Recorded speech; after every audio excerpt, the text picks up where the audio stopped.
When MD2 pineapple variety was introduced to pineapple farmers in Ghana, it was supposed to be the turning point they all yearned for. But instead, it became the major setback in their farming career. Initially, it was going on well because the money is there and we're doing it right and things were going. But along the line, we realized that our ecosystem does not support the MD2 as compared to that of the smooth cayenne.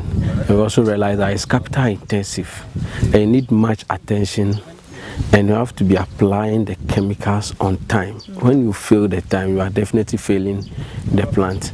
So by so doing, if you don't have that money to buy the chemicals that it needs, then it means that you are not doing the right thing. So like this site where we have laid the plastic, I planted about 60,000, all got rotten. And so I came back to square zero. Then I have to go and start something all over again. MD2 variety is the common variety in the world now. It was introduced from Costa Rica to Ghana in 2004. Chief agronomist with Blue Skies, producers of fresh fruit juice for the European market, Ernest Ablo, recounts how the variety was practically forced on farmers. It became a policy from the government that everybody should shift to MD2. Because even the banks will not loan you any money if you are going for smooth cayenne. Farmers destroyed all their farms. We were the only company that we kept to smooth cayenne. He says even though MD2 is the preferred variety on the international market, no pineapple beats the smooth cayenne. If you want to get the true pineapple taste, there's no way you can compare MD2 to smooth cayenne. We have the MD2 pineapple, as Ernest indicated earlier, which originated from Costa Rica and developed by Del Monte. And this is the indigenous Ghanaian pineapple we call the smooth cayenne pineapple, very rugged, which could be exceptionally sweet when it is in season. So let me start with smooth cayenne.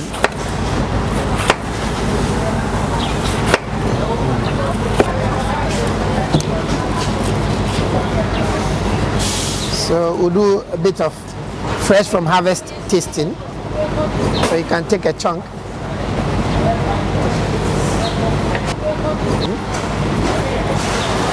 This is the MD2 pineapple. Very yellow.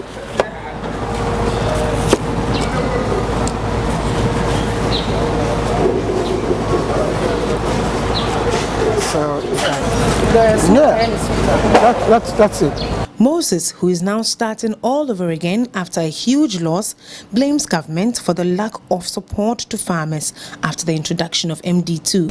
One thing that some of us became disappointed with the government is that when they were bringing the new variety, that is the MD2, they should have come into agreement that, oh, we'll support you in this area, we'll do this, but they didn't do anything of that sort. And now even the big farmers who think they can do and do it better, they are now fumbling up and some are folding up. And like Milani, Prudent, Beaumont, you can go to Jeriva Farm and see the acreages that they were having now is coming down because the cost of production is very, even them who have the machineries that they cut down labor, even them they are suffering. How much more we who are using human labor to do those things. So definitely aside the cost aspect, it's not good for our ecosystem. Yes. Billy Gamate, on the other hand, after going into the MD2 production and realizing its unprofitability, quickly switched to smooth cayenne with the support of Blue Skies.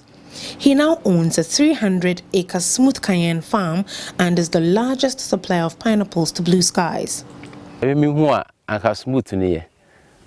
maybe smooth cayenne appropriate do me and pro the fruit here ready a bit expensive we smooth cayenne MD2 no any we musa and a mommy to me anymore. Ablo says the only reason why MD2 overtook smooth cayenne is because no standards are ensured in the pineapple industry in Ghana. Smooth cayenne quality couldn't compete on the international market because there wasn't any standards in the country.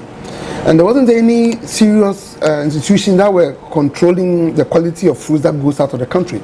So farmers were cutting corners and doing whatever they wanted. So I think that was the main issue.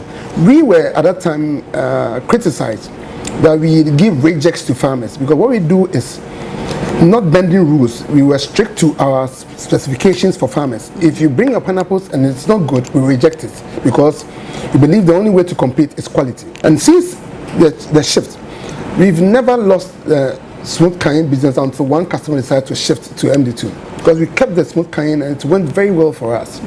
So we realized that the only issue was the quality. If the quality was right, I don't think that customers would have shifted. But the quality was not good. That was why they shifted for the MD2. Why wasn't the quality good? There wasn't any institution monitoring for standards of fruits that go out to the country. It was later that spec came out, and then they came out with standards. But even the monitoring wasn't good. So still, it didn't work well. Even as of now, with the introduction of MD2, still the MD2 quality going out is very poor. I can tell you that as of now, almost all MD2 farmers have given up. They have stopped farming. With a lot of farmers coming back to plant smooth cayenne, Ablo believes the fruit will do better on the international market when government ensures that farmers produce to the quality and standards required. One thing that really makes us lose so much is that we should get our standards right. Our standard authorities should be up and doing, making sure that at least we sell in the name of Ghana.